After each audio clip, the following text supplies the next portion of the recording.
তো hello guys, welcome back to my channel. তো দেখো এখানে আমি আর দিদি মানে আর কি আমরা সবাই মিলে গিয়েছিলাম কলকাতায়। তো আমরা দেখো শপিং মলে পৌঁছেও গিয়েছি আর এখানে আমরা অনেক আনন্দ করছিলাম। তো আমরা প্রথমেই চলে গিয়েছিলাম একটা মেকআপ প্রোডাক্টসের স্টোরে। তো সেখানে গিয়ে আমরা কি কি কিনেছি তোমাদেরকে পরে দেখাচ্ছি। আমরা করেছি এত শপিং, ঠিক আছে।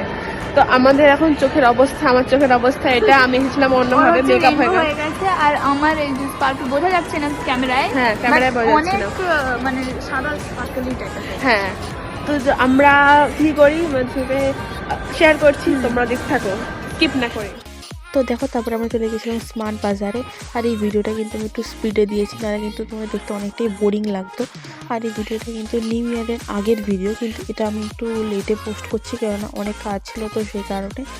তো দেখো এখানে ছিল অনেক টেডি বিয়ার্স অ্যান্ড তার সাথে অনেক টয়েস ছিল। মানে এখানে এত সফট টয়েস ছিল না, মানে আমি কোনটা ছিল কোনটা নেবো, এত কিউট লাগছিল না দেখতে যে কী বল। মানে আমাকে যদি কেউ গিফট করতে চাও না মেকআপ প্রোডাক্টস অ্যান্ড এই যে সফট টয়েস টেডি বিয়ার্স এগুলো দাও। আর আমার রেড অ্যান্ড হোয়াইটের সঙ্গে কম্বিনেশনে যে সফট টয়েসগুলো হয় না, এত ভালো লাগে যে কি বলবো। তো দেখো তারপরে আমরা ওপরে ফুড কোর্টে গিয়ে একটা সেকশন ছিল, সেখানে এই হজমি গলি তারপরে আচার এগুলো বিক্রি হচ্ছিল। তো সেখান থেকে আমরা অনেক কিছু কিনেছি। তো তারপরে দেখো এখানে কত কিছু আছে।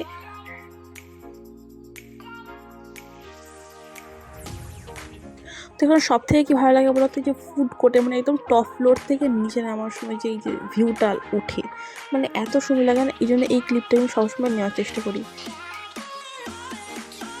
তো তখন না ক্রিসমাস আর নিউ ইয়ারের জন্য চারিদিকটা ভালোভাবে সাজানো ছিল, তোমার পরে ফটো যেগুলো দেখতে পাবে। তো তখন আমি জন্য নিজের ক্লিপটা একটু নিয়েছি। তো তারপরে না একটা ক্লিপ আছে যেখানে আমি আর বিভিন্ন আনন্দ করছিলাম, ভিডিও করছিলাম। তো জাস্ট আমাদেরকে জাজ করো না, জাস্ট তোমাদের এন্টারটেনমেন্ট করার জন্য। যখন আমরা এইরকম রুম দেখি আর আমরা কি ভাবি যে আমাদের একটা এরকম রুম হবে, বলো তো। দেখলে তো জাস্ট তোমাদেরকে এন্টারটেনমেন্ট করার জন্য। তো তারপরে দেখলাম ভিক্টোরিয়ার বাইরে যে ঘোড়া গাড়িগুলো হয়, তো সেগুলোর মধ্যে দিয়ে অনেক কটা দেখার পরে আমরা এই ঘোড়া গাড়িটা চুজ করি।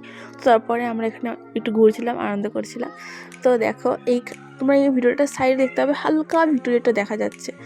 তো আজকে ভিডিওটা এতটাই, and thanks for watching and wait for part 2।